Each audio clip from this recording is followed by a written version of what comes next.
Hello everyone welcome to energy classes. आज हम discussion करिया +3 एथिक्स एंड वैल्यूज रो यूनिट 2 रो अर्थात सेकंड सेमेस्टर पिला नो पे good important long question.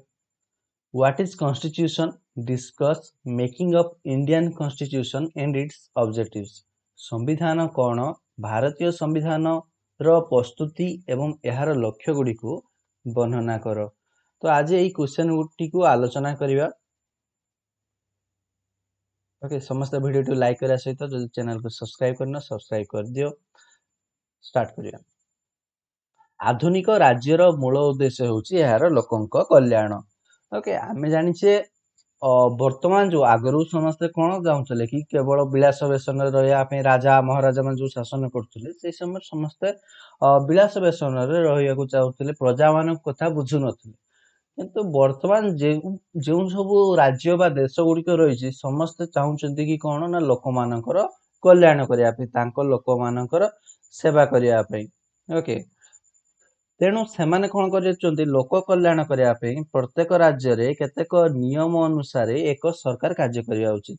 Okay लोक कल्याण करने कौन करने दरकार ना प्रत्येक राज्य रे किसी नियम रहा दरकार जो अनुसार कि सरकार चलो आ जो नथिपत्र रे बा आमे कहि परिबा जेउ डॉक्यूमेंट रे कोनोसी देशर शासन व्यवस्थार संरचना गठन कार्यशैली नीति नियम अधिकार कर्तव्य आदि विषय रे मूलदुआ स्थापन करथाय ताहाकू संविधान कहा जाय।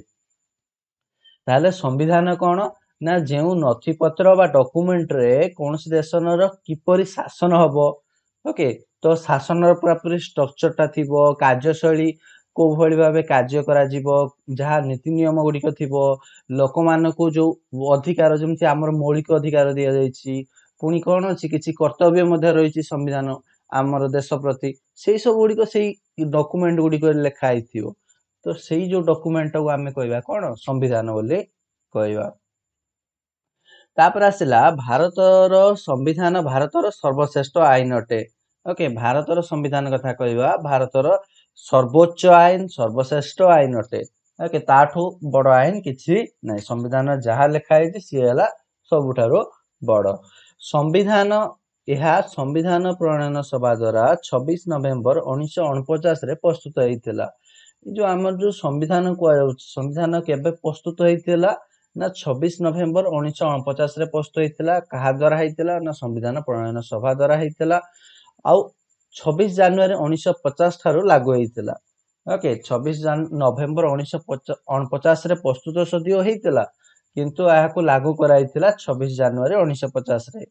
कारण हला ना हमर 1930 मसिया रु देश स्वाधीन हला बोली गोटे घोषणानामा करा जाइतिला एवं सेही दिन ठारू स्वाधीनता पूर्व ही 1930 रु ही सेमाने भारत को गोटे स्वतंत्र देश रूपे गणना करिकी जातीय पताका उत्तोलन करथिले। ओके 1930 रु जनवरी 26 दिन।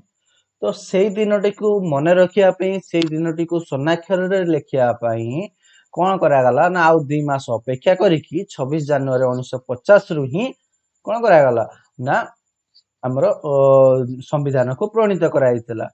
ओके आउ ए 26 जनवरी 1950 को आमे कोन करछे ना गणतंत्र दिवस बा साधारणतंत्र दिवस रूपे पालन करि आसुछे।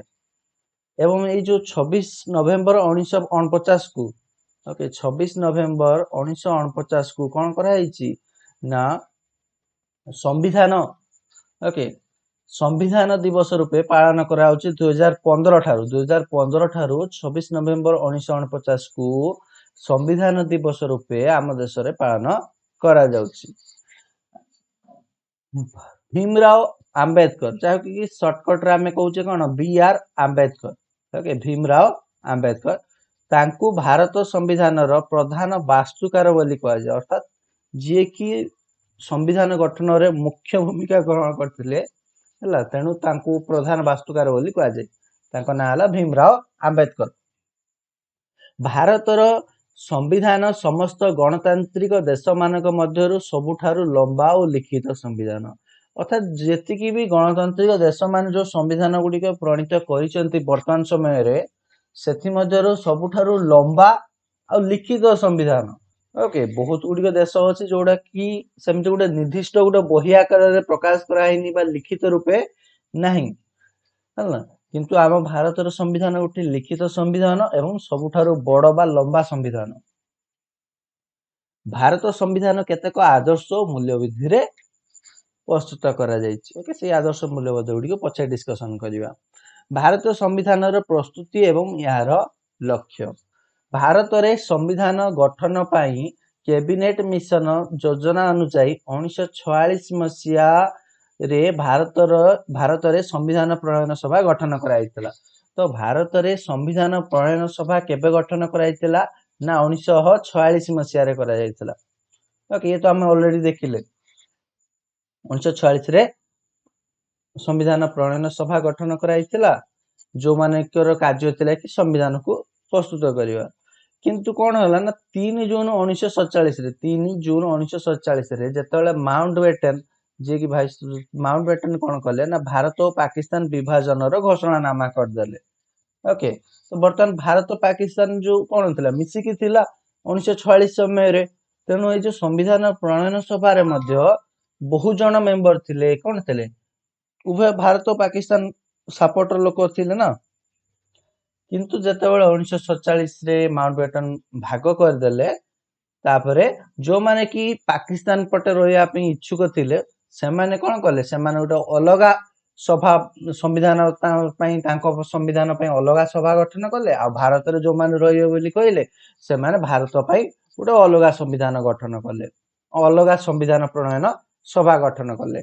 ओके से कहै 3 जून 1947 माउंटबेटन भारत और पाकिस्तान विभाजन घोषणानामा अनुसार परे पुनर्निर्माण कराइतिला अर्थात ए जो संविधान सभाटी को पुणी थरे माने ताको रिकंस्ट्रक्ट कराइतिला किछि भाग भाग होई जाइतिला। Okay doctor B R Ambedkar को अध्यक्षता रे ड्राफ्ट कमिटी गठन करा जाइतिला।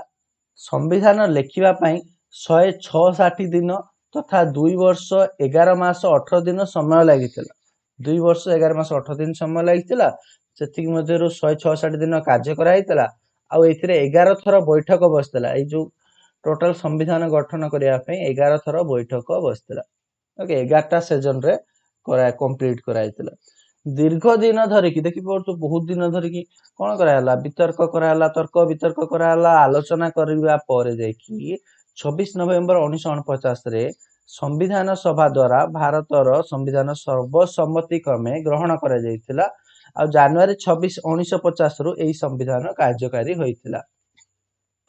प्राय 200 वर्षर उपनिवेश शासन प्राय 200 वर्षर उपनिवेश शासन उपनिवेश शासन कहले एठी आमे कोन बुझुछे ना जेतबेले कोनोसी बाहर देशर लोक माने आसिकी भारत रे शासन करिवे सेटा कहबा आमे उपनिवेश शासन।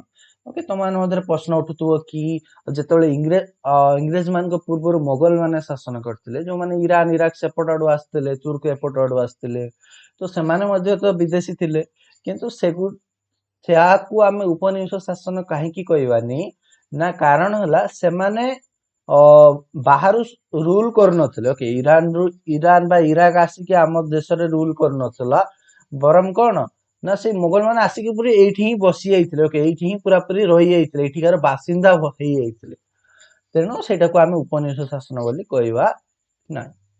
किंतु इंग्रेज माने कोन करथिले ना तांको देश इंग्लैंड रु शासन करथिले। ओके एठी बाहर देश रु कंट्रोल करथिले भारत को तेणु आको आमे उपनिवेश शासन कहबा।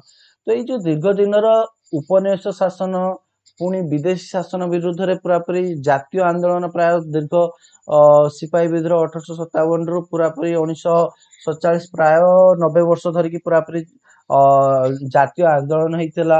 ओके तापरे पुणी कोन हेगला ना दुखदायक 1947 जून रे हेगला। ओके 1947 ना भारत विभाजन केबे होला 3 जून 1947 रे ही माने विभाजन हवा कथा कहि दिया गला। ओके तो से दुखदायक देशर विभाजन पृष्ठभूमि रे भारतर संविधान प्रस्तुत कराइतिला। तो सब असुविधा मध्य रे कोन कराइतिला संविधान टी प्रस्तुत कराइतिला। पुणी जेतेबेले जातीय आंदोलन कथा कहबा समस्तनकर इच्छा थिला कि कोन जेतेबेले हम टिके स्वाधीन हवा टिके खुशी रे रहबा भल भाबरे रहबा इंग्रेज माने जो आम ऊपर कोन करथिले विभिन्न कटकणा लगैथिले तो से सबुठु मुक्त रहबा शांति रे बंचिबा ସମସ୍ତଙ୍କର ଆଶା ଥିଲା ଯୋଉମାନେ କି ସ୍ୱାଧୀନତା ପାଇଁ କଣ କରିଥିଲେ ନିଜର ପ୍ରାଣ ବଳି ଦେଇଥିଲେ ନିଜ ଜେଲ ଯାଇଥିଲେ ନିଜ ଚାବୁକ ପ୍ରହାର ଖାଇଥିଲେ ତ ସମସ୍ତଙ୍କର ଆଶା ଥିଲା କି ଗୋଟେ ଭଲ ଦେଶ ଗଠନ କରିବା ତେଣୁ संविधान जो मैंने प्रणयन करते बहुत प्रेसर थिला कि जे एते गुड़िक लोक मानकर आकांक्षा देशर अखंडता एकता तथा गणतांत्रिक समाज गठन पर संविधान प्रस्तुतकारी माने गभीर भाव में चिंतित थिले कारण लोक मान आकांक्षा पूरण करार अच्छी पुणी एवं पाकिस्तान विभाजन हो गला पुणी जेहेतु पुणी आउ थे विदेशी माने आक्रमण कर आशंका रही तेणु देशर अखंडता किपरि भाव रक्षा किपरि आम भितर एकता गठन कर गोटे गणतांत्रिक समाज गठन कर तो यही सब गुड़िक जो टेंशन रही कि जो माने संविधान प्रणयन करते ओके तो संविधान सभार सदस्य मानकर भिन्न भिन्न मत थिला कारण आम जाने जेकोसी दुई जन मध्य कौन हम एका टाइप मत केवे देखा जीवनी तो ए तो बहुत गुड़िक मेम्बर थे तेणु समस्त पुणी अलग अलग इलाकार अलग अलग धर्म आसते तेणु समस्त भिन्न भिन्न मत थिला किंतु तथापि संविधान गठन बाधा प्राप्त हो नाला केवल गोटे कारण जो एत सब डिफरेन्स थे सेमानकर केवल गोटे मुख्य